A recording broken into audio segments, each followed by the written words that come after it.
This is Disclosure Now with Arkheim and Brian Zeng, a show where we expose the truths that are nefariously hidden from humanity.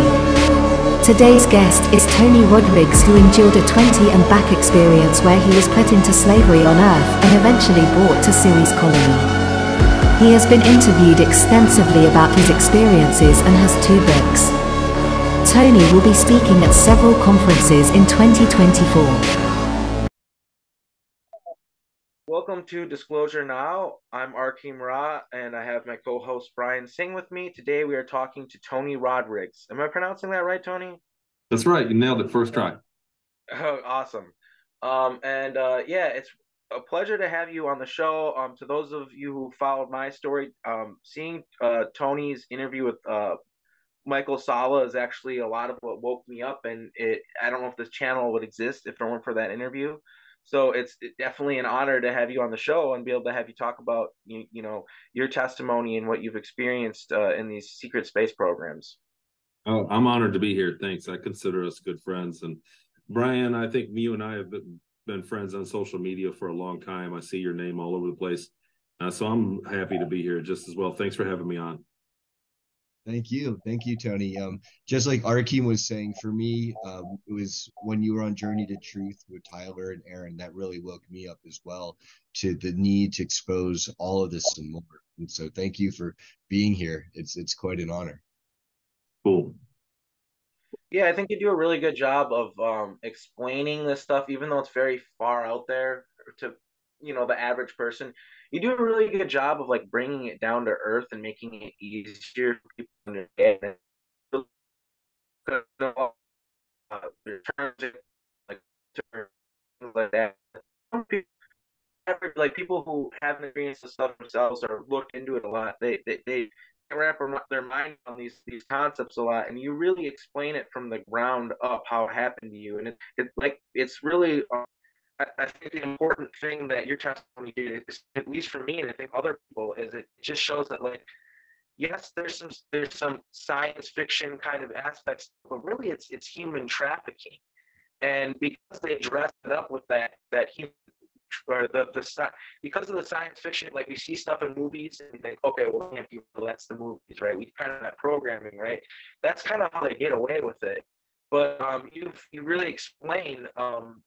In your book and in your testimony that you've given other places, how it really started in a practical kind of way for you. Can you kind of explain how you first got exposed to this stuff and how you got brought into these programs and ended up on Ceres Colony and everything else? Sure. I can try to do it in a nutshell so we can talk about other stuff. For me, I had a lot of practice telling the story, because in the very beginning, I think it was the end of September 2016, I did my first interview ever, and I didn't know what, I didn't have some kind of plan in place of what I was going to do with that. I just knew that I knew a lot of stuff. I knew that I had a great deal of memories, and I knew that they would be useful later on, like building a case for disclosure, like building a case for other people that have been through this. I was adding on another brick onto the cart kind of thing. And what happened was I was invited to talk on many shows. So I told the story literally hundreds of times. And, but I would assume most of your audience knows how the return works, the 20-year, but basically went to school with a kid who said he was a son of an Illuminati. What do they call him? Dr. Courtney Brown calls them hybrids, like basically a different, not quite an entire human like the rest of us. Maybe that's the case. I'm not sure. I don't know for sure. But he was a very odd, very intelligent, freakishly smart kid that could do things that other kids couldn't. And I didn't get along with him and picked on him. And he pointed me out to his dad one day when his dad came into the school to judge the science fair. And that was a Wednesday. It was a Thursday night. I had ETs in my room that picked me up and took me away. And I did a 20-year tour, career return program, a 20 and back, whatever you want to call it. They took me for 20 years from 1982. I lived for 20 years in these from program to program. And then they put me back. They had the means to put my consciousness back in the original body or different. However they did it, I'm not 100% sure. But basically, I woke up the next morning in my body. The next morning in 1982, back in my 10-year-old body, and I'd only been gone from my house for a few hours, or if that, in a very short time, overnight. I went to bed Thursday night. I was abducted. I lived for 20 years, and then they put me back in my body, and I woke up Friday morning, wondering what had just happened to me. And I had the sensation of being gone that long, but I still had, I didn't have those memories of being gone. Like those memories were erased. And I looked at my toys on the floor. I didn't recognize. I mean, I remember. So if they felt old to me, oh, this is my old Stretch Armstrong. Well, I had a Stretch Armstrong that was broken. I was like, man, I just broke it. And all my toys, I have lost interest in all those things. I went to school I went down and hugged my mom, and I really genuinely had the experience, the sensation of being gone for 20 years, even though it was overnight. And so that was and I had no idea what was going on. So I went to school. I had amnesia. I couldn't find my way around the school. It was hard to find the bathroom. I had raised my hand, asked to go to the bathroom. I had to ask where it was. My teacher called thinking that I had amnesia, that called and told my mom something's wrong with me because I had amnesia. And then I lived my life, man. And I went on. It was different. I had different personality traits than what I did before. Like I was a different person emotionally. And the memories bled through over time. Over those 20 years, basically, there were two of me. Everybody asked the same questions. Where were your parents while you were gone? If you were gone all this time, where were you? So there was a time travel aspect, and I came right back, for one. And for two, were you on another timeline or another universe or something? And it was the same place. I believe with all my heart that I could have met myself, that there was me living in Seattle in 85 and 86, and I was living in Michigan as well, and there were two of me. And my state of mind reflected that, because when the other one ended at that end of 20 years, it was like a lot of things went away. It was like I healed quickly. And I had bleed through memories, and the memories were of having a career. So it wasn't like a dream. I can't speak for everybody, right? So sometimes you have a dream that's profound, that you have a great deal of knowledge in the dream, and you wake up and go, wow, that was so real. And but it wasn't like that. It wasn't like dreaming. Even though I was sleeping and thinking about it in the mornings right before I woke up, it wasn't like dreaming at all. These were memories, and I was experiencing them, and they didn't make any sense. I had a career, so that's the other thing is going somewhere and knowing how to operate everything in your dream, all the machinery in the dream, and having a history all accessible while you're in that. So it wasn't like a dream. They were memories, but I always told myself, when could that have happened? I also had a straight line of memories from being born to where I was 17 or 25 or whenever that was. And it wasn't until 2015. So 33 years later, so 43 years old, that I got an MRI scan on my head. And I didn't think anything of it. About 10 days after that, I stumbled across the Randy Kramer, how he explained that they abduct people and take them for 20 years. And I went, oh God, that's how that happened. And it was like a switch went off. It was like, once I understood that's what happened, that I was taken for a long time, and it wasn't individual abductions, or it wasn't some kind of crazy past life thing. They all kind of came together, and there was a linear account. And like I tell people, it was like poking the vacuum sealed bag, and it exploded. And that's what the memories felt. That's exactly what it felt like. And the places made sense. So I was on Earth too. So, like you were taken to Montauk. So there's Earth times there. Whether you were kept underground, I'm not sure. But I lived in a house in Peru. Is it in a lot of these places with Tyler Koala? You checked out Inyukurn and went there in person and stuff like that. And you guys are working on a little documentary where you actually kind of go to these places in real life, in the here and now, I guess I should say, because it was real life when it happened before. But in the here and now, you're actually physically going to these places and showing, like, yeah, this is where this happened. And it's freaky. It's the freakiest thing. I don't mean to interrupt you, but yes. I mean, anybody that's read so I went through a lot of bad stuff, and you know, we were kids, we were being tortured. We went through a trauma-based mind control program. I'm sure your watchers are familiar with that. We were raped. We were beaten. There was a lot of abuse. We were considered clones and experimental and expendable. So I was treated like a piece of equipment for most of the time. And even when I was sold off into the space program, which is a space infrastructure of humans already in our solar system, with colonies up there, with access to the intergalactic society of trading with ETs from all over, not only all over the nearby stars, because everybody kind of quarantines all the ETs into being Pleiadian or Arcturian, and that's not the case. They have access to all over the galaxy and even neighboring galaxies, and so did we. But the memories of Earth, when I went and found them, first when I found them on the map, I went, oh my God, how do I know this place? You know, like an obscure place in the world that you would never think of. And I had memories of fishing there and the store, where the ice cream was in the store. Like where, you know, I had details that you don't get. You like even a remote viewer doesn't get that much detail from a view. And so I can't go to Peru yet.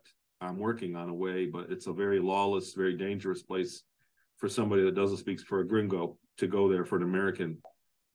It's a very dangerous place, so I can't just go there and visit. So I went to the other places. I first started with the island in Seattle, and it was freakishly accurate, what I remembered.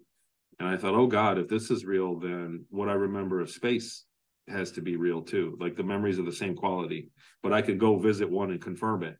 And then Tyler and I went to Inyokern. I remember that was recently, only 3-4 months ago. And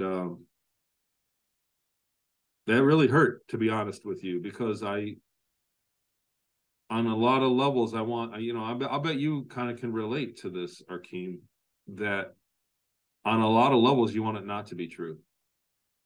You know, like when I think about it, I want it to not be true. I want something to say, you know, a part of me wants something to come in and say, no, it's this. You had, you know what I mean? Like you got bit by a bug when you were that age, and that's why you connected, whatever. There's another thing like that I can't think of. People say screen memories, like that doesn't make any sense. Why they would do all that to just me and not a bunch of people, or just me anyway. Why would you give me a screen memory? Why wouldn't you give it to a politician or, you know, somebody in the tech world? Yeah, why would they give us memories of being hurt and tortured by military people and stuff like that? That would just be incriminating and Right. stupid and makes no sense at all. And the people I remember have turned out too. So they exist. Like I found the people that I remember exist exactly how I described them originally. And so there's a line of people that are at risk by me remembering these things too. I don't speak about them publicly. I don't name them publicly so that I don't provide them with an excuse to get rid of me, you know, like, or to whatever. I just don't want to poke the hornet's nest. I'm not angry about it all. It was a long time ago, and I recovered. I've done the best with it. I've actually called people, like they had found their phone numbers and called them, and maybe they don't remember, maybe it was alters and stuff like that, but I've only, you know, it's a dangerous thing to do, and I don't recommend anybody else do it, and it's not something that I plan on doing again, but these people really do exist in the here and now, and it's kind of scary. It's kind of freaky. And that's kind of why I think it's important to recognize that there are people that, like, you know, got taken for these programs and against their will and their children, but there are also people that like get to go to work, or they go to work, they clock in and they go home at the end of the day. And I feel like some of those people maybe need to, you know, a lot of them need to come forward and do something about what's going on. And also those who aren't doing anything or trying to stop it, they need to be held, you know, accountable. Not to interrupt you or anything. I just think that's like a really important aspect of this, that the public at large needs to understand is like, this is very real. It's grounded in reality. These are real people, and us as experiences of this stuff, we want something to be done about it. It's like not us just going out and going to conferences and telling our stories. We actually want something to happen and to stop this, because it's absolutely horrendous what they're getting away with. And when you're a clone, you don't have rights. You don't have, people don't know you exist, and that's why we need to make people know that these people exist, these clones exist, and this stuff is happening to them. that's real, and it needs to be stopped. And they wouldn't keep it secret if people didn't have the power to stop it, and people wouldn't want to stop it or wouldn't care or something. And that's where we come in. You've got to make people know this stuff is happening, and once they do, I think real change can happen. A Tony, lot's happened. Oh, go ahead, Brian. I want to ask, now that you've been out with your testimony for a number of years and you've been on the conference circuit and you're going to be going internationally here this summertime, you might be going to a conference in France. Are you running into other experiencers and survivors who are saying, yeah, I saw you, I remember you up there, or even on the Earth-based stuff? There's a bit of a phenomenon for that. I've had a lot of people say, don't you remember me? And I'm like, I don't remember you. And it's on the love interest of the story. So I had a girlfriend at the end of my time in Ceres. And it was there for a while. It was like one girl, when the book first came out, it was like one girl a month contacted me and said, it's me, I'm her. And there was and I was like, you're not though. And the time doesn't work wonky. You know what I mean? Like the ages don't work. And I felt really bad being like that, but I be as honest as I can. I try to be as honest as I can with everybody. Like that's just my best policy. I'm not smart enough to be a consistent liar. And so I tell people basically what I feel. And so there have been people that I remembered that I have met that I knew up there. There have been a handful, 3 or 4 maybe, and that accurately described it too. Like, there's only so many things. There's only so many ways that you can tell the same exact story that somebody's never told. And you go, how did you, there's no way you could have known that. And then the person matches the description too. Like, the faces are hard to recognize, but the behavior, we all have our own personality where, if we all 3 of us here hung out every day for a few months, and then a year later we were in the dark room and we were talking, I'd be like, Brian, is that you? Because we would know, your personality, the way that your problem solve. And that's how I recognized a lot of the people, well, the few that I've known. But yeah, going to the locations, really, I don't want to take it as a slap in the face, but it's more like a bucket of cold water in the face of going, wow, it was exactly how I remember it. And this is exactly real. And then it led me to the paper trail. So there's money involved around the research and development. The first place I was in Inyokern.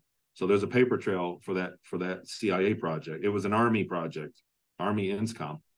And I went and found after I went there, I was really motivated. And I found a lot of paperwork about it. And it spawned into what I do now is teaching like a basics and teaching theory of remote viewing. So I was in a research and development. That program I was in started out as a remote viewing program, but when they started using cloned kids and other versions of it with drugs, they were getting psychoenergetic results. And so the entire program from the CIA and the Army went from remote viewing to psychoenergetics, and went underground. It turned into center lane, and then all of the branches of the military got remote viewing teams. They were able to train their teams after Project Center Lane, not in Grill Flame. It was monopolized. It was classified. So they declassified it for other branches of military to go to Project Center Lane. That was after I was out, and I was in the field. I was already working in the field as not a remote viewer, but like a psychoenergetic remote viewer, whatever, I don't know, whatever the word you want to use. And when I look back on it, that aspect, the first 2.5 years of my time that I was taking, there's actually a lot of real world events that line up around it.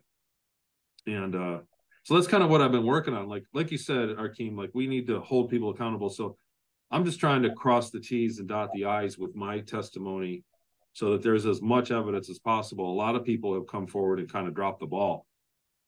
We've had some really good witnesses come forward, and for one reason or another, they had to step away from speaking about it. And a few others that turned, whatever, got greedy about it. I don't know. Just morally didn't withstand it. A bunch of lawsuits happened, and a lot of there's people that morally couldn't stand in front of the crowd for very long. So there's a lot of people in the community that are very immoral behind the scenes. You know, and I get talked to about, you know, I'm single now, but, you know, I get called immoral for messing with girls and stuff, but I've never done anything. I've been an open book the whole time, and I stick by that. So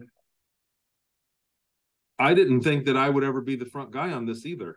That's the thing. I thought there were many other people who had better testimonies that were going to be, and a lot of people tell me that I'm the guy that's, you know, the SSP guy. Like when I want you to come to my conference, you're the SSP, you're the best testimony. I'm thinking, how can that be? There's so many other people and so much better information out there that I always felt like I was supporting information, like overlapping testimony. There's a lot of people that have come forward and their testimony overlaps. And it just shows that there's a real lack of credible witnesses that have come forward. You know, like I'm very lucky to have the little bit of evidences that I have, you know, the proof. So I don't know if I said that wrong. Well, it seems No, like you said it right. Yeah, no, it makes sense. Yeah.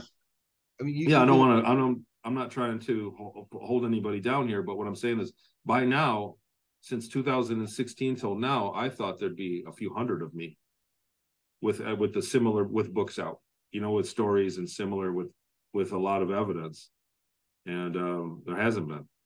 I'd say, just to comment on that, Tony, your testimony is kind of out there. It's one of the more digestible ones, if you will. There are people, you know, in the community testifying to break away German civilizations of up to 1 trillion people or more, spread out there amongst the stars and using time travel. And I think that first digesting your testimony with 20 and back programs, underground military bases here on Earth, and then Ceres Colony and other places like that, just digesting that, much less everything else, it seems like there's a process here, and you are definitely a huge part of that. It's a big leap. I talked to an insider once, and he was telling me that a lot of people in the secret military industrial complex, so people that are working on classified tech for the government, like, you know, there's a great deal of people that are engineers that are out there building our own anti-grav spacecraft and our own versions of these technologies. And he said that my book is actually popular. He said, your book is popular and that everybody's got your book. Like, your book is in the Pentagon. And I'm honored by that on one hand, but on the other hand, and then he said, you know what, really though, your account is actually low tech. He said that actually the things in my book, because I was labor, you know, I wasn't an administrator. I didn't have a great deal of freedom. I didn't even have the equivalent of a cell phone when I was up there, and they all did. So I didn't have access to even their internet or, you know, on their online database. Like with everybody on the train had their little phone that they had, their clear phones, but I didn't have one. I was just slave labor. And so I didn't see really a lot of the technology. And that's what he said. So he said, actually, your book, there's a lot of technology that we have that we know that they are above that the colonies are. But it was kind of validating on one hand and kind of scary on another, you know. Well, Tony, you know, your testimony to living in that colony, walking around with a slave collar on, and the classism and the abuse, it makes me feel good to know that people at all levels of these programs are reading your book, so that maybe they can begin to have an understanding of how that needs to be undone. And how I think if that's what humanity is like up there in the stars, just like we are down here on the Earth, we got a long ways to go. But once we start to do away with those slave collars, we're going to make tremendous advances. Slavery continues to be a huge problem in the world. And the distance between people on corporate boards and the layman's everyday men is too great. So that's the problem. So there are more people. Unfortunately, I did a presentation on the economy of space, because there are researchers, and, you know, I don't want to name names on your show and cause drama, but there are very famous, world-renowned ufologists, researchers that don't believe that there are any colonies up there, And they also don't believe that we have these ships, that humans have ships. He said that they were upwards of $1 trillion a ship. Where's the economy? And the reality is they're using slave labor. It doesn't cost $1 trillion. It's about 1/3 of $1 trillion because you're using slave labor. You're not paying, $1 trillion is at the rate of paying people for NASA. So that at the NASA budget, then you would have $1 trillion craft. But the reality is that it's a military slave labor budget. And so it's very affordable to build craft. For one, but when I was researching that, I never knew that there are more slaves in the world today than there were when it was legal. And I didn't know that until, I started researching. And I went, there's something like 400,000 people living in slavery in the United States at the moment, right now, like as we speak. And the bulk of them are sex slaves. And the rest of them are labor, doing slave labor in whatever condition, but in the United States. And globally, like 50 million people. So I did the math. It was like 6 out of 1,000 people, something like that. If I'm right, if I'm quoting these numbers right, it's been over 1.5 years since I did the research. But there's quite a bit of slavery alive and well in the world today. And the reason being is that corporations are dictating policy everywhere. In the United States, we're not getting our share for our vote. We are getting not represented. The corporations, we're being poisoned by our food. That's a corporate thing. We're being taxed, and the labor, the profits have gone up and the price has gone down. Yeah, we're being medicated, on and on and on. So what I'm saying is the reality is that corporate boards are making the decisions rather than people. And so that's the distance that we have to travel. The corporations are in space. So those are the people that are running it up there. And it's its own little nucleus of a society. It's time corporation. There are time corporations. There are time corporations. So with the combination of the time travel and the clones, and then consciousness retrieval, so activation codes, which are very valuable. You can take somebody and use them for labor, use them to build out colonies, all stuff that I've experienced, and people can't wrap their minds around that. These military agencies, they essentially have become corporations, and some of these time corporations that are beyond our military here on Earth, like Kruger and stuff like that. They're just corporations masquerading as something else. They're just trying to make money, gather power, and get resources. And to me, that's like a corporation, and it's corporate greed. On a surface level here on Earth, the slavery you see on a surface level that is being statistically reported, and with the secret space programs and just taking people against their will and not paying them and stuff like that. It all boils down to corporate greed, and there not being laws protecting people. Like the corporations are being protected as compared to like sovereignty of human beings and the people. And there needs to be a huge swap with that. And sovereignty of humans needs to be respected over the will of giant corporations. And it's hard to change that because money corrupts everything it touches. You know what I mean? So it's easier said than done, but that is the kind of the tall order that we have to call upon like right now. Like that is what needs to be done. The other thing that I realized, and in the research, so I asked myself, what was the difference technologically because the United States had 40 or 50 years of, and I'm wrong, it's a misnomer, so don't quote me on this, but the United States had a pretty good, fair amount of time where they abolished slavery in the North, and slavery existed in the South. So we had two business models of the same society, one with slavery and one without. And I asked, because I really, did some soul searching after experiencing it and thought, am I just going against the grain? Maybe slavery is the way it worked, you know what I mean? Like the best thing. But what happened in that period of history is that the South got greatly outpaced in technology, because the typical business model was a plantation had 100 people living on it, and they needed shoes. So I'll give this example real quick. Sorry, guys. They needed shoes. So they would take 10 slaves and say, make pairs of shoes, go and take this leather and this material and make shoes for everybody, measure, and everybody got custom shoes. So they were handmade. Some of them were nice and some of them weren't as good. They were different. They were each individual shoes, and it took them a period of time to do that. So however long it took, and everybody got new shoes, and they did that. The next time everybody's shoes wore out, the slaves would stop working and go and create shoes. When they abolished slavery in the North, there were nobody to do that with, so they had to make a shoe factory. So they had to invent the technology for a factory. They had to hire people and pay them, so they had to get the price of shoes down to where they were profitable. And in fact, they made better shoes because now they standardized the way that they were made, and they had much better shoes in the North versus the handmade shoes in the South. And so that was exponential. It happened across all the technology, because when you pay everybody and everybody had a say in it, they had much better innovation.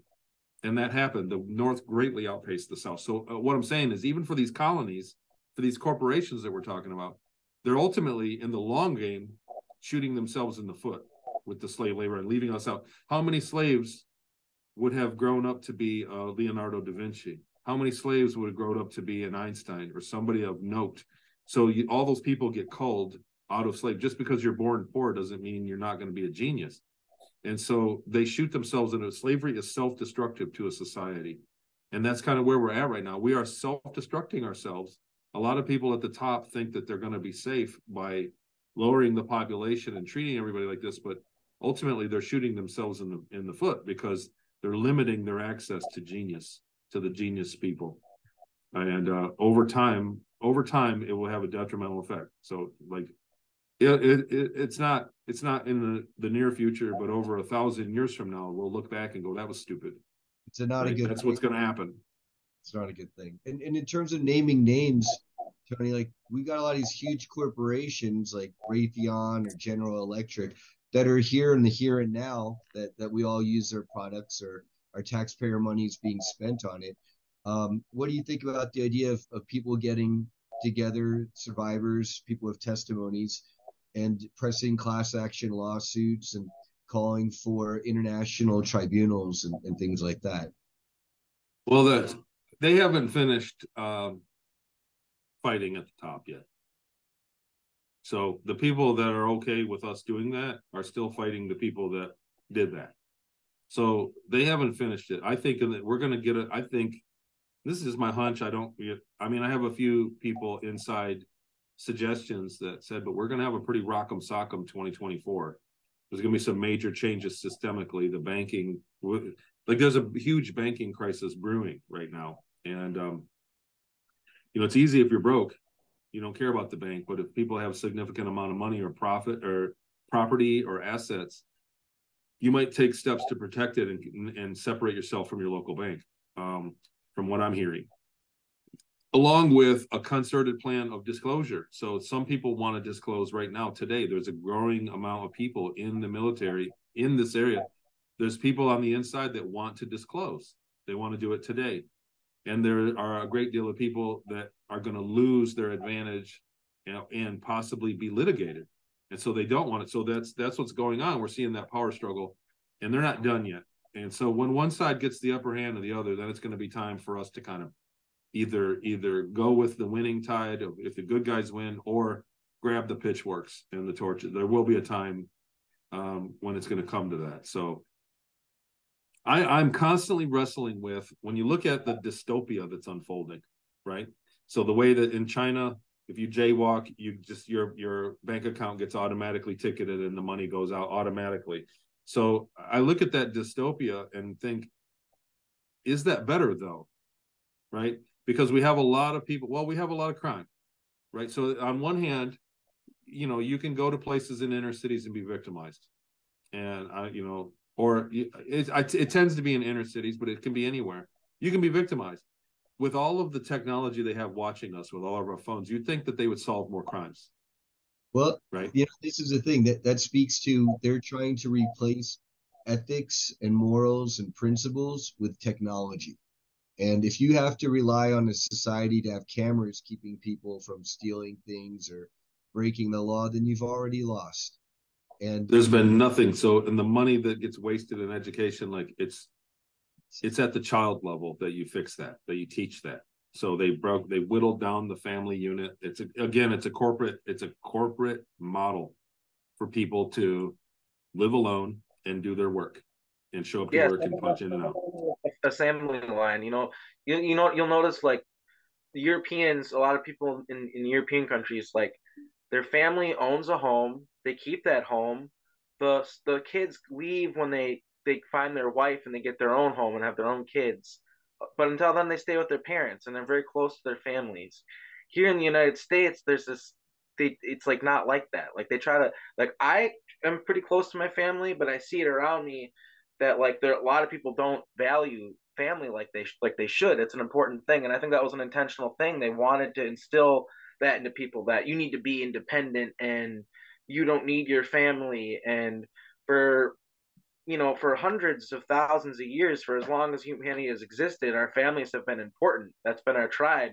So I think that that's kind of an aspect of it. And sending your like when TV came along, it's between that and school, your kid is learning more from the state, the school, and the television they're watching than from their parents. And That's right. Yeah. So Well, it's to and think about it. they did that. So back in the day, you didn't have to pay an inheritance tax. You could just give your kids your house, and there was no charge. And so now it's like 50% of the house. If you pass your house on, you get taxed half of the value of the home, whoever gets it. So that's a great burden. The house ends up sold.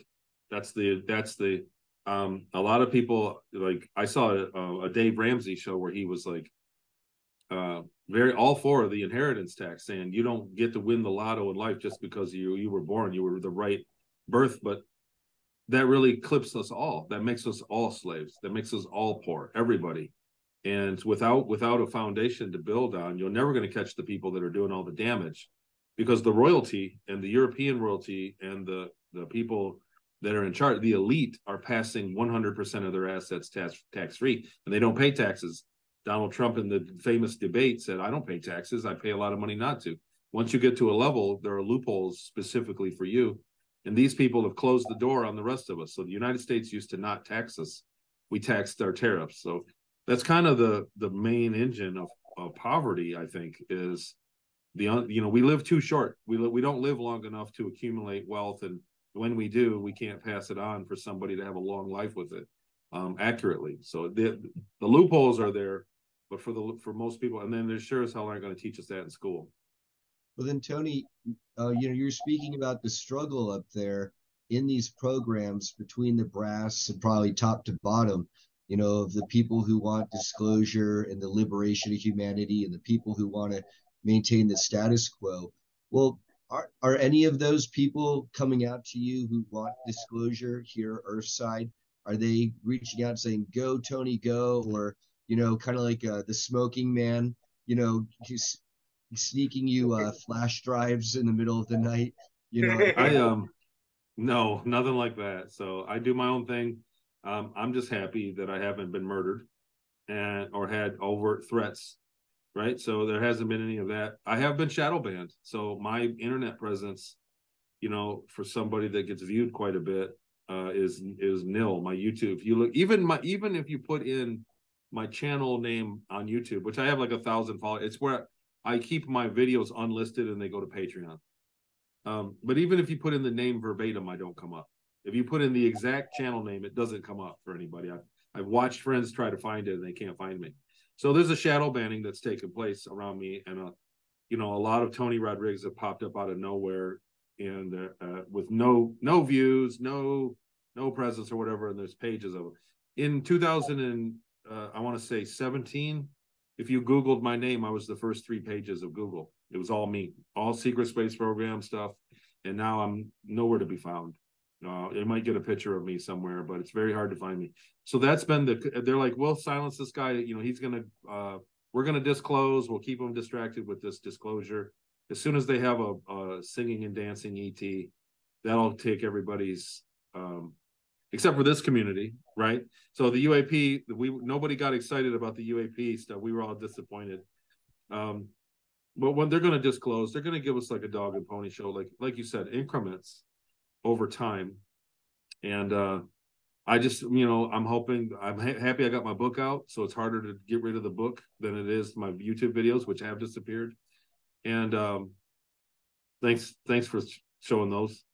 I'm happy I got those out, and I'm hoping that book can keep some people honest as they disclose, as they tell, the public at large can handle everything that I went through in the terms of a military, or being a military asset, and all of the things that I went through. The public can handle it, so it's not going to cause a civil war or something. They just have to change the rules up there. The biggest thing is they feel like you're not going to remember it anyway, so they can treat you however they want. And I'm proof that I do remember, that you do remember this, and they can't treat us like that. So they just have to change the rules and kind of treat us with some more respect. Disclosure would go over great. Do you see any of that coinciding with some kind of spiritual evolution? Because if they're just looking at it from a nuts and bolts legalistic framework, they're really missing the boat on the spiritual suppression of humanity by treating us as cows or victims to be utilized and thrown away. That's only holding all of us back, just like slavery. Well, I say it all the time. If your government treats you inhumanely, maybe they're not humans. And so us spiritually developing may be a threat to certain ETs. And that's why it's kept down from, because it's a very coordinated, very well-oiled machine that's been here the whole time. Mm-hmm. There's a sub-society of elites that have been ruling us the whole time. And they're a very well-oiled machine. It's a very established society. They're very confident in the bad things they do, and you can see it. I mean, it's obvious. They're being obvious these days. They don't look at it as selling out their own kind, because it's like you were saying, like what Courtney Brown said. They're different subspecies than us, and they look at themselves as more is superior to us. So. They're slaves too, exactly. But they're slaves too, but they have preferential treatment, so they don't want to lose that. Exactly. They're just in the same boat.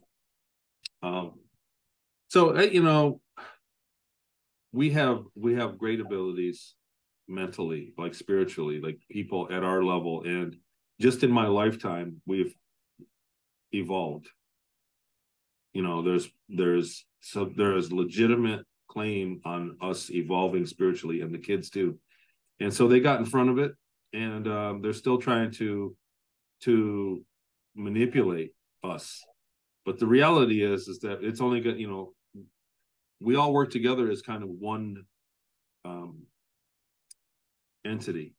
All of us, we're part of a greater singular mind, and we all work together. We all travel and talk to each other as we sleep, and we let them do what we, as much as we can, we let them do. We tolerate them. Humanity tolerates our rulers, so there's only so much they can do, and we'll tolerate. So as long as that's what I'm saying. I have faith in everything. I'm not really worried about like some doomsday or some kind of apocalypse thing. Like humanity is going to let them get away with whatever, and we're an eternal being. We're incarnating eternally. So in the long game is where it's at. Well, then, do you see? Is there anything we can do to hasten the disclosure movement, if you will? Are there? And then, having said that, if there are people waiting in the wings who want to help, it's like, is there anyone? Do you see a cavalry out there, or other than like we are the people we prophesied, or do you see any eccentric millionaires and billionaires out there ready to step out of the wings and throw some serious resources down? I think that the disclosure has been planned, cocked, and loaded, and fired. So disclosure is it's happening. The process, the wheel has started. Like, they were figuring out how they were going to disclose for a long time, and now they've pulled the trigger, and it's going to happen. There's a set number of events. You can look at it like a calendar and say, July of next year, this is going to happen. They don't have to look at it like that. They need a set amount of criteria. We need all this to happen, and then this will happen, and then we need all this to happen, and we can disclose. And they're in the middle of that right now. So you can kind of see the bubbles coming to the surface. But we're going to get disclosure. We're going to get ETs. So we're going to get that. We're going to get a soft PG rated G version of these fluffy, happy ET people that look just like us. They're going to be Instagram model quality, and they're going to be very marketable. You know what I mean? They're going to get some PR, and they're going to come down. They're going to disclose, and then we're going to get a revamp of our history, and they're going to judge it. So the same way that I can't give bad news over the phone, I have to see your face. So I could go, well, maybe this could be bad, and wait and see what. So they're going to do that. They're going to read our faces and see how we swallow the information, people in general. The thing is, in our community where we're at, like the three of us here, and probably everybody watching, is already of a certain mindset. You know, we're already kind of aware. But when you look outside the window, you know, I'm in town here, and you look at most people, a lot of people are just not concerned with, like, they're still trapped in their survival mode or reproductive mode. They're trying to fall in love or save up for a vacation. Even people that are well off, that make a lot of money, is still caught on the treadmill. And so they're not even concerned. You tell them, like, we came out with UAPs, nobody cared, right? If the UAPs can give them a new bracelet, then that'll be exciting. But other than that, the average people, you know, like, people are really, sleep is a terrible term to call it, but our society just fails to see the importance of the situation of being part of how bad we're quarantined as a planet. We're not interacting with the galactic society and the technologies that we're talking about here. And most people don't understand what that means for them. Even the UAP thing. Can you speak to do you have any recollection of encountering medical bed regenerative technology, and what would do for modern day society? Yes. Well, I mean, I was injured badly. I mean, in my books, I was injured very badly twice. You know, I had limbs severed that were grown back the next day, or however they did it. I don't know. I was unconscious, and I was badly burned. I was radiation poisoned and very badly third degree burns. And that was fixed in a couple days, a day, the next day, or it felt like a couple days. But they have that technology. So the medical if anything, our medical technology is making us sick right now. Like the business model is sickness. And so, like I said, the corporations have to be reined in at some point. And when we see our corporations actually promoting us to live better lives, that's when we know. So it doesn't matter what story they tell us, but when the corporations actually care about not having your car break down at exactly this moment, so it lasts long, like, that's deeds not words kind of thing.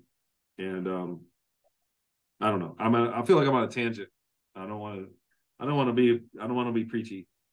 But no, this is that's okay. Yeah, full disclosure now is very near to Arkheim and I. Yeah, I mean, I feel like, you know, you've done a lot of interviews, and we got, you know, you're able to maybe switch things up a little bit in this one by testifying your opinion on a lot of things that you did that we've talked about, and I think it's been great, to be honest with you, and I think that you've been doing a great job. Is there anything else that you wanted to talk about? You know, I don't know how long you want to talk for. We're at like 45 minutes or something like that. Yeah. Go ahead, Brian.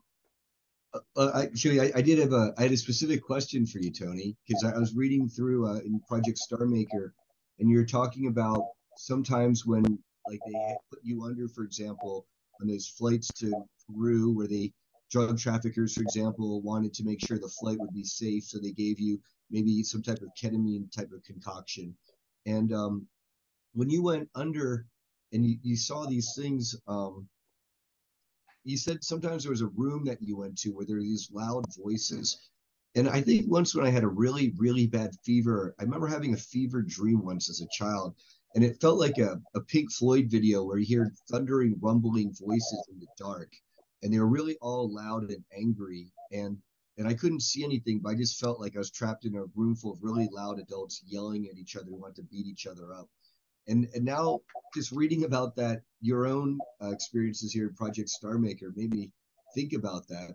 Were these voices, were they clear or were they muffled in that dark room? They were both. So sometimes they were clear, and they were like people that were desperate. There was desperation. They were trapped there for whatever reason, and it was like they couldn't let go of the issue that they were talking about. And I was a kid, there, and it was just, I wasn't even a person. It was like I was disembodied, and I just didn't want. They seemed threatening, so that was the first thing when it was like being in a dark room where you can't see anything, and there's 7 or 8 people in there, and some of them are dangerous and threatening. That's what it felt like. And they were dying to get out. They were dying to go out the way that I came in. So there was actually a perception of space, of where there was an entry point, and I was stuck in there, and they were like, no, you're not getting out. And I would wake up from it. I would, I remembered that, and it was terrible. I would wake up scared. I would be scared, and I would have nightmares about it for, afterwards. But I eventually got to the point where I got used to it and had, I guess, I don't know, like a bit of empowerment in that time, because it kept happening. It was monthly for years. It was monthly for better than a year and a half. I did that. And so after I wrote the book, I've heard of other people that say the same thing. Like, there's a lot of people that say near-death experience, people on the operating table report going to a room with people. And there was somebody else that had a really good, like a hypnotherapist, a pretty well-known hypnotherapist, was saying the same thing, that people go to a room. And so there's an intermediate place. Like, you got to understand I'm not talking to death in that experience of being put under on the planes. I'm not saying that it was felt like death, but I'm saying at the last minute of our lives, there's got to be some panic. And if you take that with you, I left the water boiling kind of thing.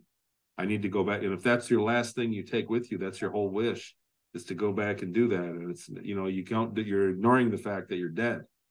And so it felt like, that's really what it felt like, that these people had, like, not let go of where they were from. And they wanted to go back desperately. And so, I don't know, I owe it from all of that, the Star Maker stuff. Project Star Maker did about a couple weeks, and maybe a month, at #1 in reincarnation. And it wasn't written as a reincarnation book. But after all that stuff, what I realized when I look back on when I look back on, even when they put me back at the very end of Ceres Colony Cavalier, at the end part, the return on the moon, what I realized is that those last few minutes of our lives are what the whole life is about. If you were to, and God forbid, heaven forbid, I won't wish anything to happen on anybody watching this or anything, but if you stood up right now and went out on the street and got in an accident and you were dying, and that was it, you're going to die, and you know this, you've got 2 or 3 minutes of being alive. I'm dead, right?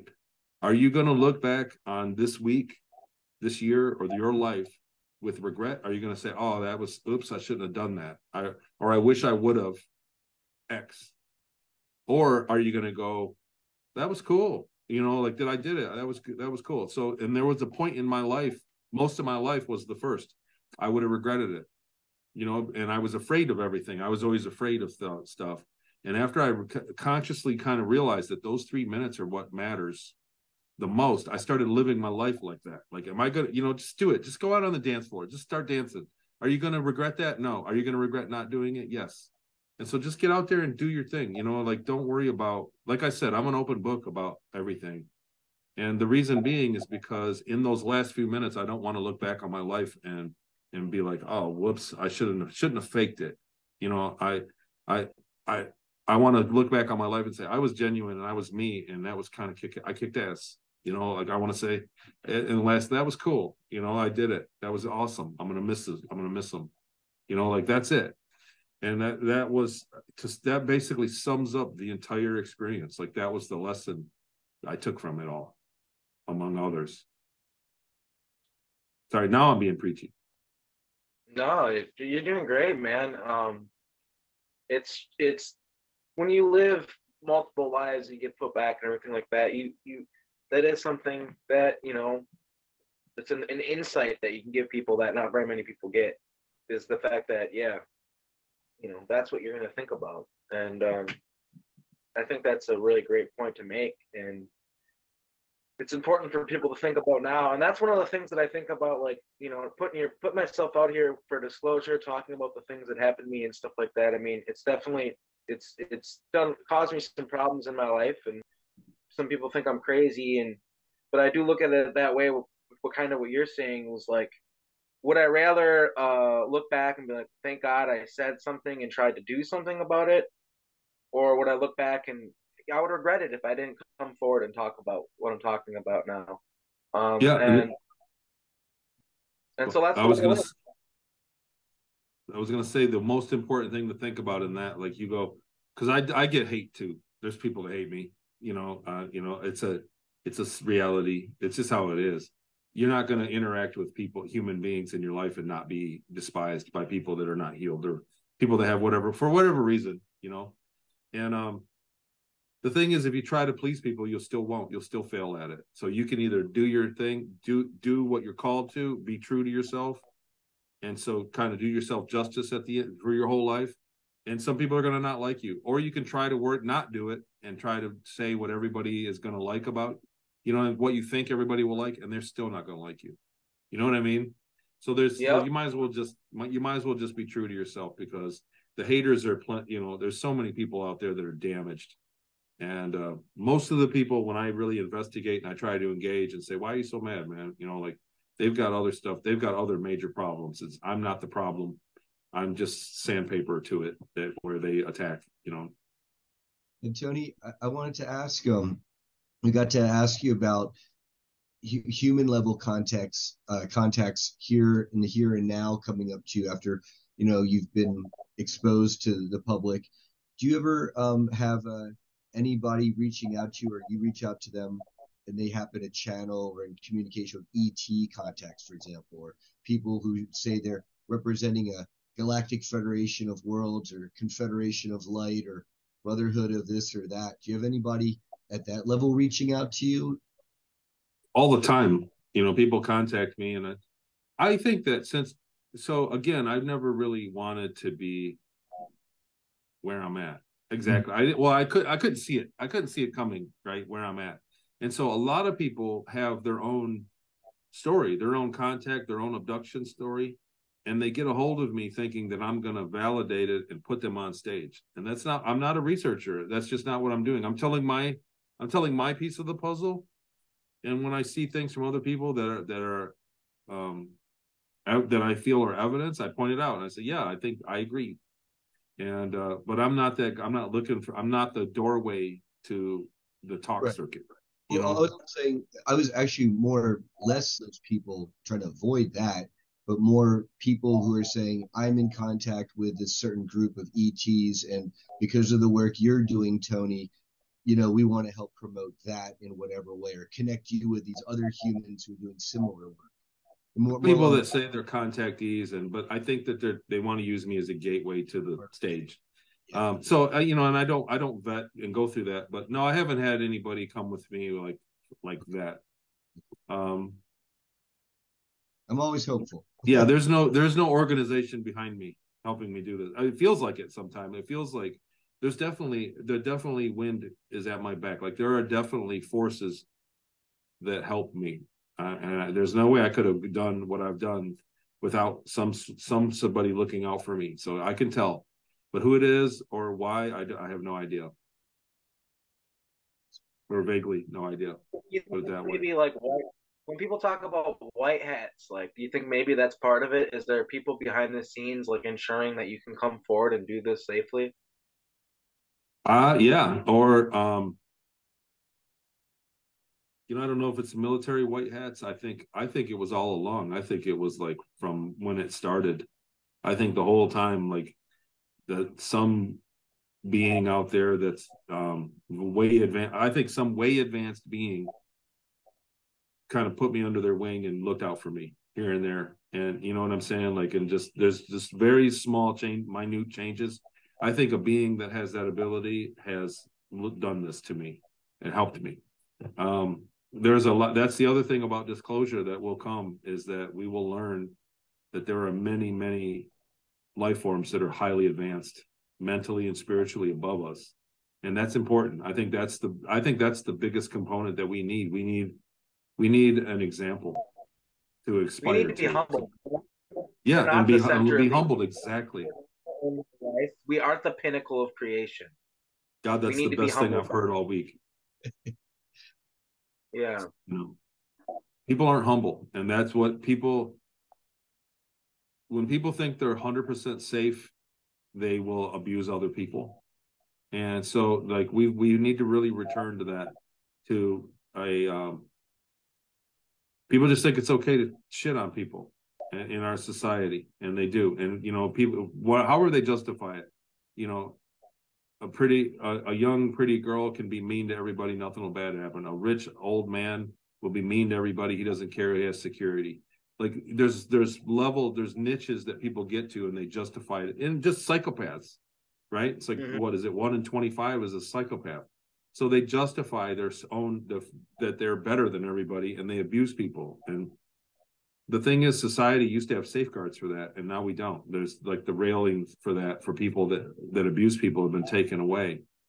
And I think that's what we're talking about here. You know, like going forward, we need to see that behavior actually gets rewarded. So people think treating everybody great has no reward, but it does in the long run, on the long game. Again. Well, on the flip side of that, Tony, do you see any awakening, if you will, or just like you got the people who are kind of a little bit turned off to the golden rule of, be kind, do unto others, right? Do you also see maybe people who were once asleep now becoming awake and listening? Big time. So, I don't do it every time. I try to ask people when I go to a live talk, who knows about me? Has anybody heard of me before? And a few people put up their hands. I did one in Detroit. I said, anybody heard about me? Nobody raised their hand. And so I was like, okay, we'll take it from the top then. But in recent years, more hands go up. And so then I go, who's read my book? And you might get 10 or 12. And recently it's like many people. So the information is proliferating. It is work. We are making an impact. You guys are making an impact. But this effort of getting this information to the mainstream is working. Not as fast as we'd like, right? Obviously, but it is working. It is out there. So people talk to me like I'm old news. People talk to me like I'm somebody from 1,000 years ago that, that really, like I've been doing this for 50 years and that I've already been around the world and told like they talk to me like everybody knows me. And in my mind, I'm still obscure, Right. And so that's the reality is that a lot of people, it has proliferated, it has got out there. What's the number? I don't know. But it's a lot different for me now than it was 5 years ago to go to a conference. Well, how much money, let's say, do you think they would owe you for a typical 20 and back? And then, you talked about, let's say, a USS Hillenketter class solar warden carrier costs $1 trillion. And if they use slave labor and they knock it down to a third of that, well, then that's like $700 billion. That's like for each ship that's owed to people out there. That would make for a pretty robust economy. Profit sharing, I don't know. So what's the median income in America for one person? 40,000. Low. What is it? Like $40,000. 40 grand. Sounds generous, but let's go. Yeah, well, that's 800 grand. $800,000 of back pay. But there was a few other times in there I got injured on the job. There's a few legal holes. But you know what? In the very beginning, and I said this to myself, in the very beginning, if guys would have knocked on my door and said, look, you shut up, sign this contract, don't ever talk about any of this again. Here's $250,000. I would have probably took the deal because I had kids and, but it's kind of late now for that to happen. But in the very beginning, I was thinking, man, if I'm a pain in the ass, they could have just bribed me. Somewhere they don't do that. Time machine, Tony, and they're getting together a briefcase of 200 grand right now. Yes, bam, and there it's happening in another timeline. Like I said in the beginning, but I honestly feel that people need to know about this stuff. It comes off. I'm afraid that I'm coming off like I'm complaining or belly aching. Like, look what they did to me. And that's not the case. The reason that I really feel committed to telling my story, and I do it all for not a dime,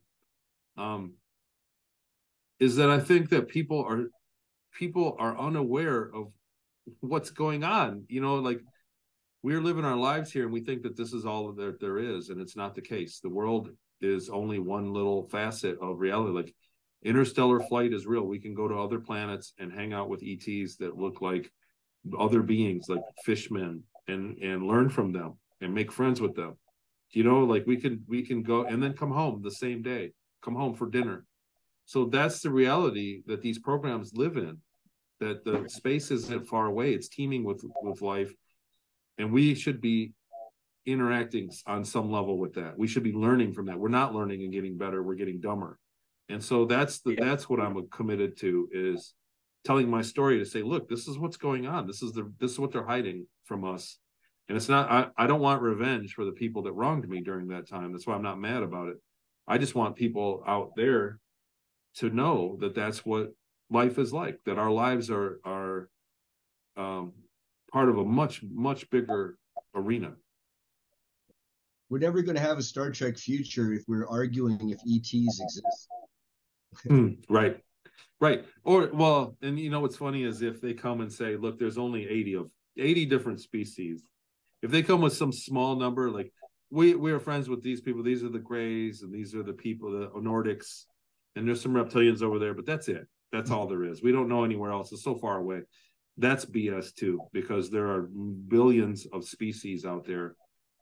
Sorry, I got the clouds going by. My lights mess it up. But the reality is that it's teeming with life. There's an endless supply of new, beautiful worlds to go and visit, and quickly. And we can go straight there and come straight home. And that's the way it is. So I think you don't have to participate in that. Just knowing it. Just knowing that that's real, that a Star Trek type society is real, changes the way you make decisions. You know, it changes you. Like, how many people are depressed in the world today? They got no hope of anything better. You know, they feel locked out of the world. And that's not the case. You know, the world's open to you, and the space should be open to us. That's a key. I feel preachy. No, there's a key to depression, is you feel trapped and things aren't going to get better.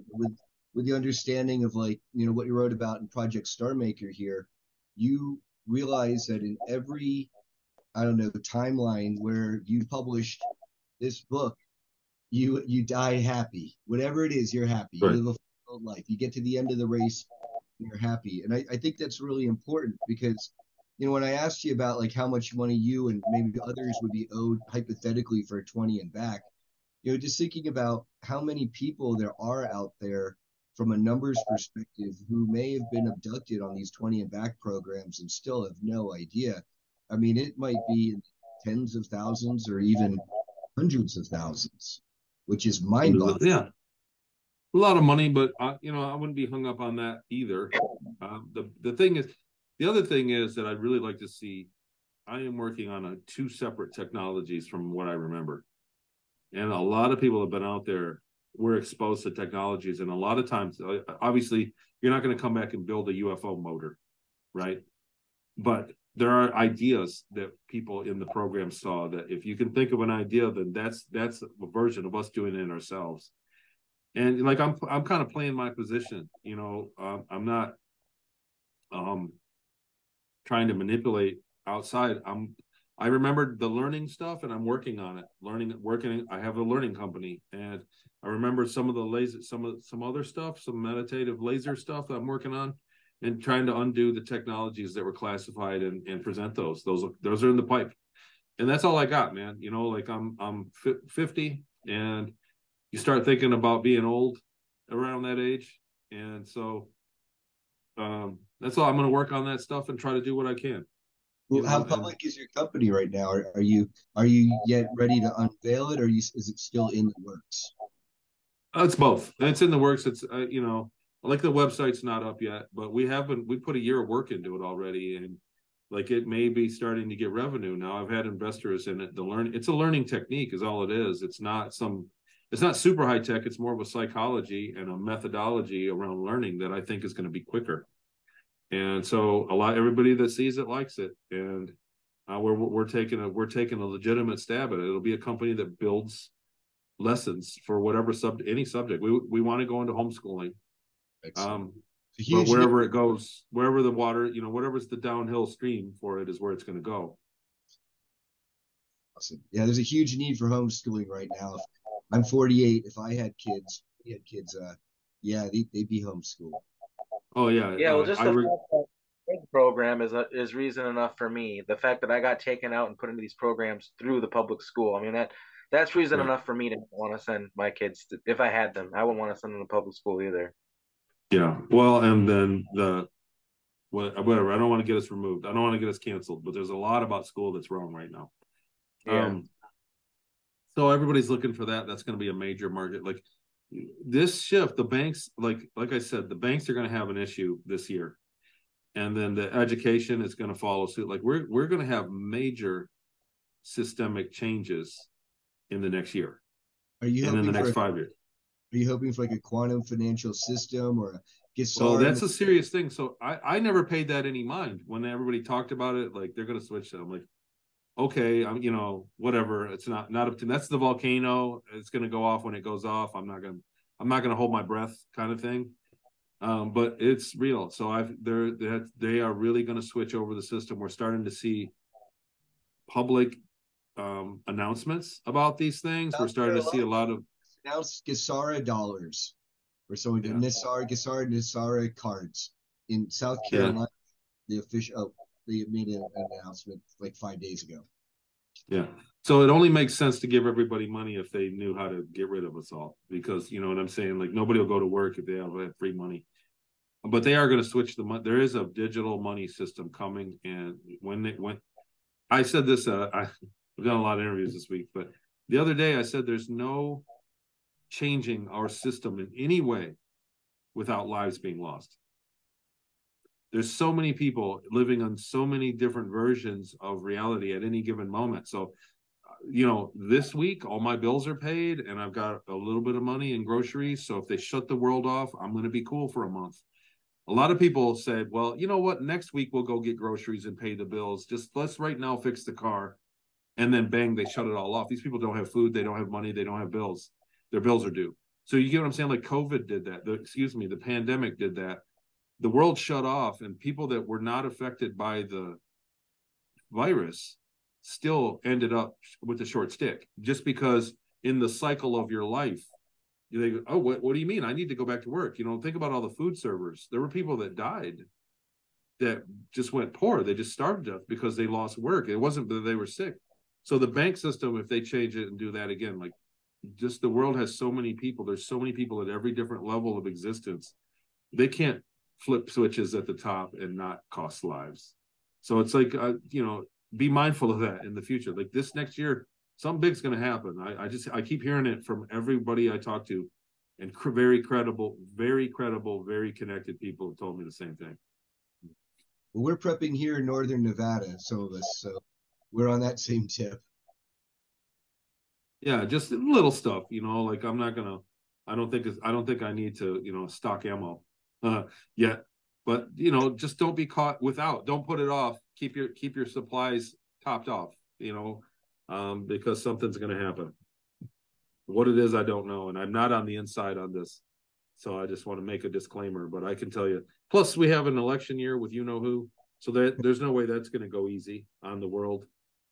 They mean business about not having the elites mean business about not having a certain president come back, and they're willing to do whatever it takes to not have it happen. And he means business about coming back.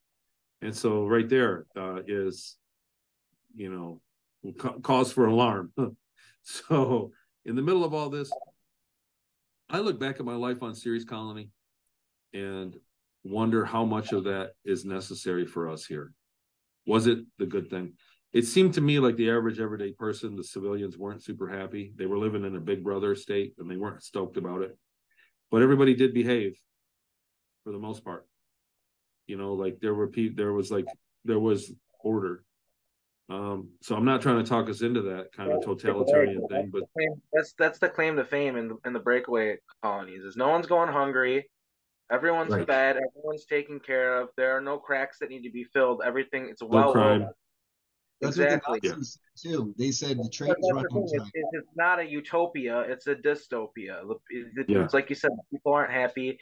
And I agree with Brian when he said, like, you need to have a society that has such a quality that, like, the people, like, they want to protect their own society, and they want to contribute to it, and they want it to be a quality society, and they understand that that is up to each individual.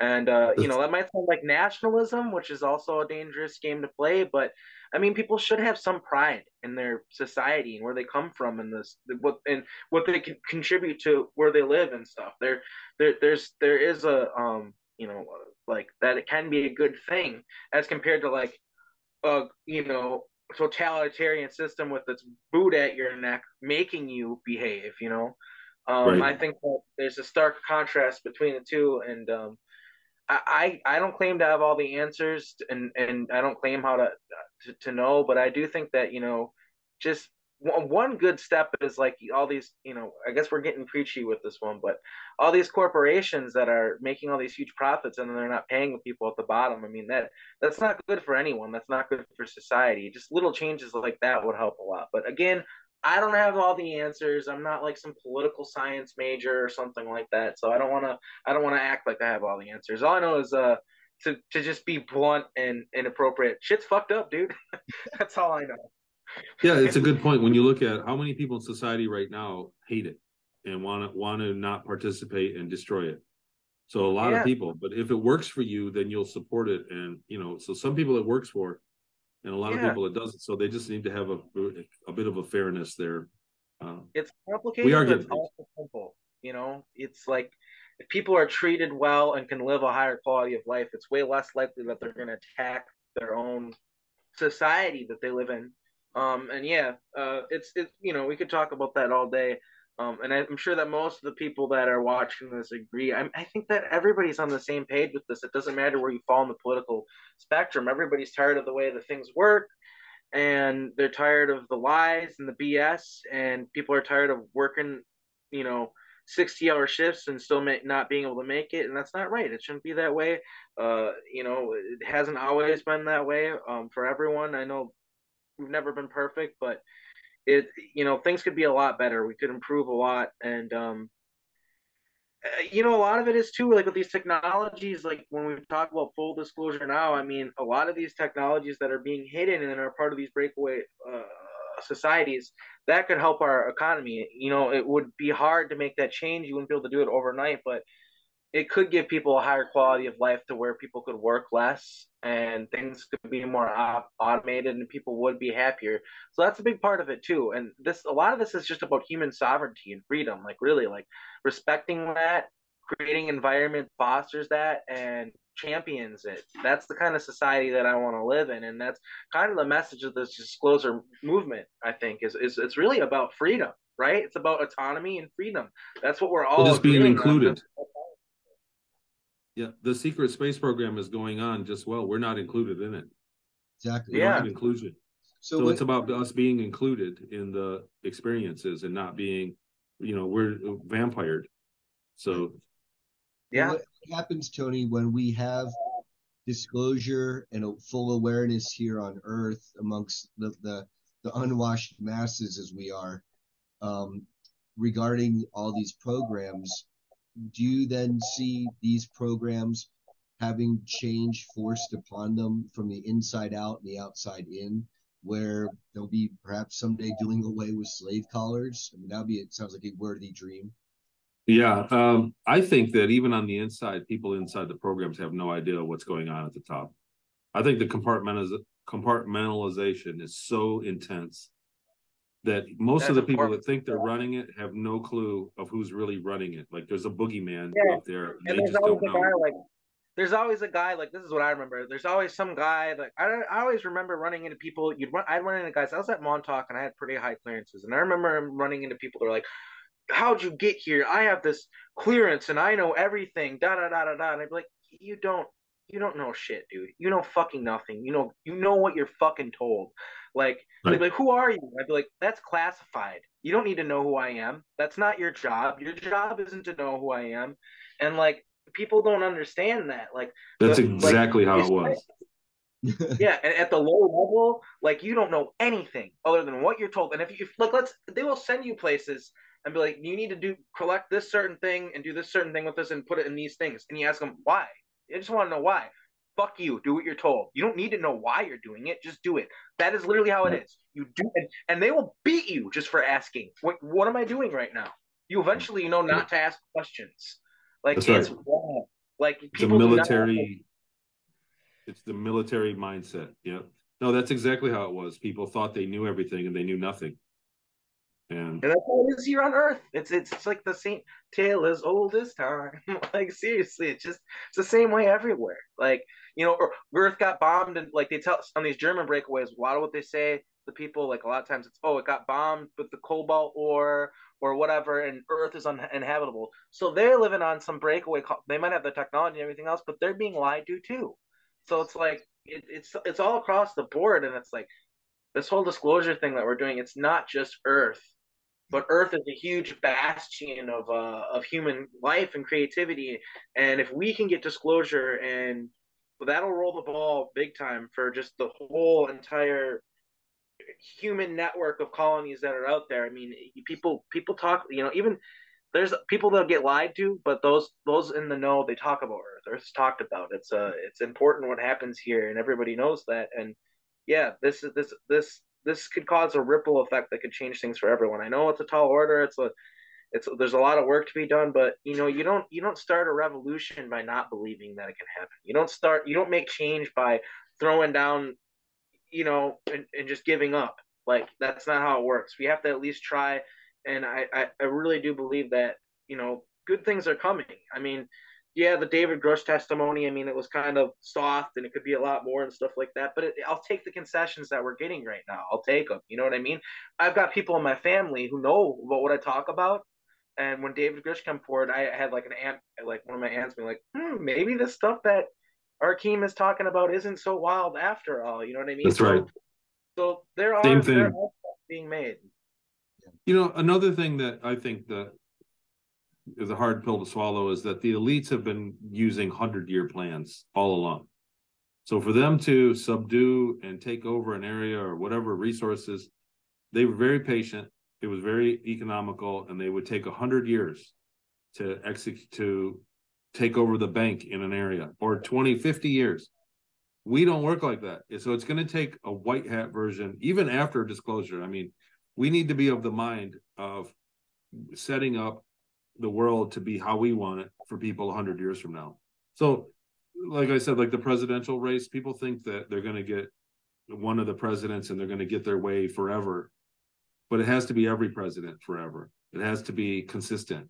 And so if we're being oppressed, the way out of that oppression is to build a plan that's 100 years. And at the 100 years, those people look at it and go, okay, this is what we need to do, and make another 100-year plan and execute that. So these are fraternities and religions, cultish religions that have been working with long-term goals for thousands of years now. That's why they own everything. That's why they're where they're at. And if we're going to undo it, we need to kind of start thinking about the same mindset. Organizing, we just did an interview. We hadn't done anything for a while, and me and Brian just had a conversation right before this video. And that's kind of what we talked about. Is like, you can't just like be like, I'm an activist, I care about this thing. Like there needs to be some organizing at the ground level. Like we need to make plans and actually fulfill those plans, and have certain people fulfill certain roles and obligations to make those plans happen. And we're at the beginning of the phases of that, where we can at least begin to talk about that. But anything's possible. Like the first step is just asking the questions, making the statements, and working together and trying to make it all happen. And doing out there exactly what you did, Tony. I've been telling everyone to do this. Please write out a timeline, a summary of the timeline, and then off of your timeline and summary, hopefully you got a set of demands for what you want. You want justice, you want truth. Yeah, like that's a great. But looking at your life like that, because you can't think of everything all at once. But when you write it in a timeline, you can step away and look at your life and what's happened, and it's very eye-opening. I recommend it to everybody too. And for people that are trying to put together excuse me, recover memories, it gives it somewhere to go. And it shows you that this happened and this happened there, what happened in here. And it activates that memory. It helps you. It's an exercise that helps. So the timeline work is super important. Like it's a great trick to do that, to look at your whole entire life and note everything that ever happened that you can remind it. That was of note on your life. You know, my first motorcycle, or my first car, you know, the 16-year, my 16th birthday, like note everything on there that ever mattered and step back and look at your life. And it's a whole different perspective. It's very eye-opening. Yeah, that was actually the first thing when I reached out to you 3 or 4 years ago or whatever it was. And I was just a random nobody that approached you on the internet. That was what you told me. You said write a timeline. So you and Brian are on the same page with that. That was the first thing you told me, was you should write a timeline. It helped me a lot, and it should help you too. And yeah, it's important because it kind of just reference point kind of orients you to where you're actually at and where things happen and stuff. It's all the swirling memories, an address, and where to go, and a place for new ones.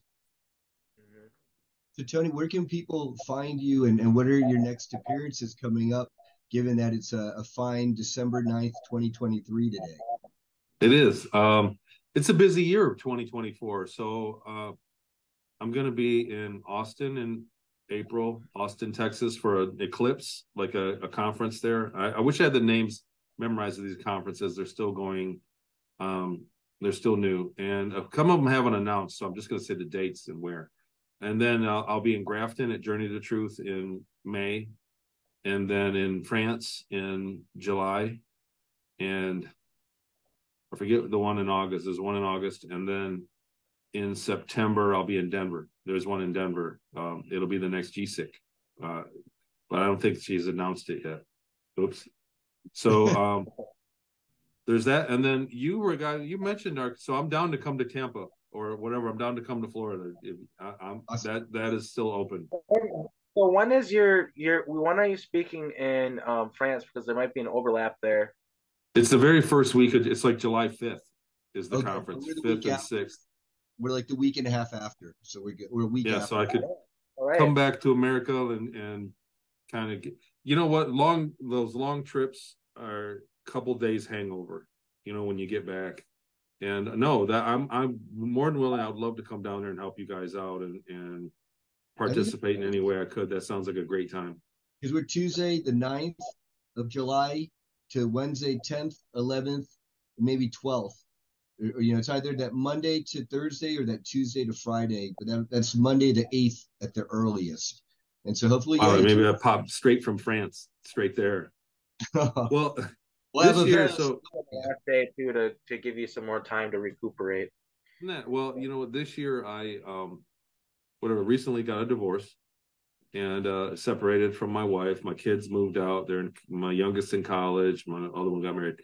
It's personal stuff, you know, nothing bad. There was no huge argument. Like there wasn't drama about it. We both were amicable. But so when I moved out, I purposely don't have any pets or no plants or anything because I know that I'm going to travel a lot this year. And I kind of dug in for this year. Who knows what 2025 will be like? Hopefully we're all here and happy. But this year, a lot of people asked me to come, and all of the stuff I've ever done, people asked me. So I've never really done self-promotion. There are some people out there right now that pay to come to places to speak, and pay for views on their YouTube and on their Instagram. They're paying people to put up this false front. And these are people that's scary to me because the information parallels mine, but it's way off. But those people are out there, but I've ever only answered people that asked because I think my story is a little bit kind of bumpy to give to people, you know, to force on people, you know, at this point. And so, but yeah, I'd love to come down there and participate in that. It coincides with the day of being, so it's before that, which is a thing that like a lot of people in the community go to, and it's just kind of like hang out on the beach. So we're trying to make it so that they coincide with each other, and a lot of cool, you know, people can be in the same place at the same time. And so, yeah, I'm really looking forward to it. It's going to be a lot of fun. I've never been to Florida before. And also, we will be at the Grafton Journey to Truth conference. Sweet. Oh Speaking of man, that, not that I know of. I know last year I ended up doing it last minute, but I just love being there regardless. So I'll be a there great whether I'm on. crowd. So Although we'll definitely hang out then, you guys. We'll definitely hang. I'm it'll be stoked fun. about that. It was a lot of fun last year. Brian missed out last year, but we'll get He'll him. We'll come get him in this for year. this year. I'm going this year. Yeah, Yeah, it's a yeah, great conference. it's really great, and yeah, I really love what those guys are doing with their channel. They're just doing such great work, and I can't recommend their channel enough. Pretty much everybody who watches my channel probably knows about them already. But Journey to Truth, guys, these guys are doing Yeah, great work. But yeah, is there anything else you want to kind of say, before you go, or anything else that we've yeah. been Just talking for quite pointing a at my bit? name. You can go to TonyRodrigues.com. There's a way to email me there. There's links to my Patreon. I teach remote viewing. I teach a version of remote influencing, and I'm researching the classified stuff that I'm uncovering all the time. I'm in groups three nights a week. They're live groups for the teaching, so it's like a Zoom call. And then I have my own show that I put out a couple shows a month on there. I'm trying to think what else is on there. And then there's links to my memory course. The books are on the website. And there's one other thing that I'm working. Purple Series course on remote influencing is available as well. So all that's on TonyRodrigues.com. You can find me there. And I try to be as available as I can, but I spread pretty thin sometimes. So that's my spiel. Is that when you talk about psychoenergetics, that's where you're starting to go from remote viewing to now influencing remotely. And that's Oh more yeah. the energy aspect and interacting and being transactional. And there's a big buzz thing around, it's like a fad around manifesting, but there's really a way to adapt the version of the remote viewing into remote influencing and manifesting, kind of steering your life into a different way. And, I did it a few times with what I remembered from being through an Inyokern, and then made a course. There's a course about it. It's the Purple Series. It's on there. And then that group meets every Tuesday. And it's been a couple years now that I've been doing that course, and it's been a smash hit. So that one in the remote viewing is pretty new, 6 months or so, or 6 or 7 months since I started the remote viewing course. And that one is that's just a lot of fun. We make a target. Everybody gets together and we say, what'd you get? We go over how you did it and what's the technique you did use. And then everybody puts their results for everybody to see. And then we reveal the target. And every week it's just a blast because people go, wow, some people get really, really detailed, and everybody gets aspects of it. There's a score system, and it's just a ton of fun to do that. So, and it gets you in touch with the right voice, your intuition that's telling you the right thing to do all the time. Is that the right one, or is it the other voice? There's a voice in you that tells you the wrong thing, a fear voice, and so remote viewing gives you the idea of who that right voice is, and so that's why we do it. So it's fun. It's been a big hit. And you're doing spiritual ascension work as well as disclosure work, and that goes hand in hand. Yeah, it's from stuff that I experienced in Inyokern. From the first project, it was like I have experience in that stuff. So I've uncovered a great deal of tomfoolery, a great deal of fuckery around that came out of the remote viewing research in Inyokern and in Fort Meade and Fort Leavenworth, Kansas. So the military really had a lot of fuckery, and they've unlocked a great deal of technology from that they desperately don't want us to know. So like that's why I'm researching it. Remotely, killing people remotely being one of those technologies.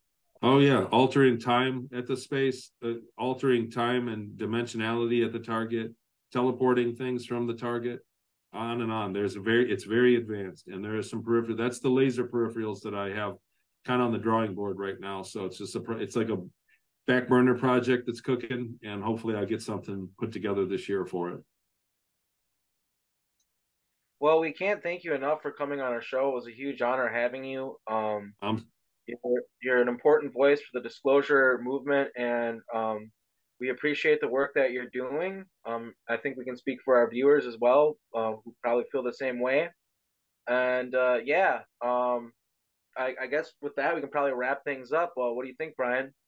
Yeah, thank you so much. This has been wonderful. Thank you for your time, Tony. We greatly appreciate it. Thanks for having me. You guys are an Well, important voice too, man. We're all on the same team here. this should be up Tuesday or Wednesday, by the way, for if you want to tell people about it, and to you too as well, Brian, because I'm the one who uploads it, and it'll be like a Yeah. live premiere, so people can chat and talk during Yeah. the premiere. Let me know. I'll promo it. I'll share it with everybody. Yep. All right, thank you so much. I'm gonna end the recording first because I want to make sure that if you end it before you end the recording, it can screw it up sometimes.